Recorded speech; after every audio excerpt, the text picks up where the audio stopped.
ദൈവജനമേ, സൂര്യന് സ്വന്തമായ പ്രകാശമുണ്ടെങ്കിലും ചന്ദ്രൻ സൂര്യപ്രകാശത്തെ പ്രതിഫലിപ്പിച്ചാണ് രാത്രിയുടെ ഇരുളിൽ വെളിച്ചം നൽകുന്നത് എന്ന യാഥാർത്ഥ്യം ഒരു വലിയ ക്രൈസ്തവ ദർശനം നമുക്കും നൽകുന്നു.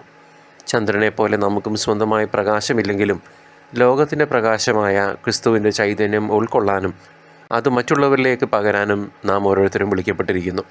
ഇന്നത്തെ ലോകം പാപത്തിൻ്റെയും തിന്മയുടെയും അന്ധകാരത്താൽ മൂടപ്പെട്ടിരിക്കുമ്പോൾ ചന്ദ്രനെ പോലെ വെണ്മയുള്ളവരും നിർമ്മലരുമായി തീരാൻ നാം പരിശ്രമിക്കേണ്ടതുണ്ട്. നമ്മുടെ ജീവിതത്തിൽ നിന്ന് അഹങ്കാരത്തിൻ്റെയും സ്വാർത്ഥതയും കറകൾ നീക്കം ചെയ്താൽ മാത്രമേ ദൈവിക പ്രകാശം നമ്മിലൂടെ ഈ ലോകത്തിന് ലഭ്യമാവുകയുള്ളൂ. കത്തോലിക്ക സഭയുടെ പഠനമനുസരിച്ച് വിശുദ്ധ കുർബാനയിലൂടെയും വചനത്തിലൂടെയും നാം ക്രിസ്തുവാകുന്ന സൂര്യനിൽ നിന്ന് പ്രകാശം സ്വീകരിക്കുന്നു.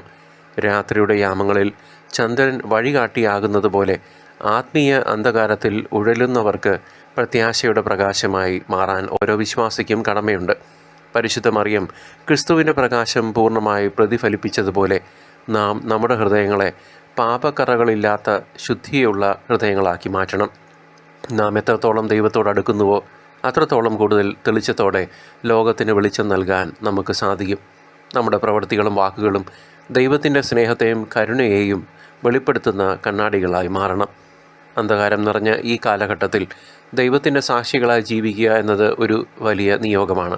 ഓരോ വിശ്വാസിയും തൻ്റെ ജീവിത വിശുദ്ധിയിലൂടെ ക്രിസ്തുവിനെ ലോകത്തിന് കാണിച്ചു കൊടുക്കുന്ന പ്രകാശ ഗോപുരങ്ങളായി മാറണം. കർത്താവിൻ്റെ രണ്ടാമത്തെ വരവ് ആസന്നമായിരിക്കുന്ന ഈ വേളയിൽ നമ്മുടെ ആത്മാവിനെ ചന്ദ്രനെ പോലെ നിർമ്മലമായി സൂക്ഷിക്കേണ്ടത് അത്യന്താപേക്ഷിതമാണ്. ലോകത്തിൻ്റെ അന്ധകാരത്തിൽ മുങ്ങിപ്പോകാതെ വരാനിരിക്കുന്ന പ്രകാശപൂർണമായ നിത്യതയ്ക്കായി ജാഗ്രതയോടെ നാം ഒരുങ്ങണം. കർത്താവായ യേശു മഹത്വത്തോടെ വീണ്ടും വരുമ്പോൾ അവിടുത്തെ തേജസ്സിനെ സ്വീകരിക്കാൻ തക്കവിധം നമ്മുടെ ജീവിതം വെളുത്ത വസ്ത്രം ധരിച്ചവരെ പോലെ ശുദ്ധമായിരിക്കണം. പാപസങ്കീർത്തനത്തിലൂടെയും അനുതാപത്തിലൂടെയും ഹൃദയത്തിലെ ഇരുളിനെ നീക്കം ചെയ്ത് ദൈവപ്രകാശത്തിനായി നമ്മെ തന്നെ സമർപ്പിക്കാം. അർദ്ധരാത്രിയിൽ മണവാളനെ കാത്തിരിക്കുന്ന കന്യകമാരെ പോലെ നമ്മുടെ ആത്മീയ വിളക്കുകളിൽ വിശ്വാസമാകുന്ന എണ്ണ നിറച്ച് പ്രകാശത്തോടെ കാത്തിരിക്കാം.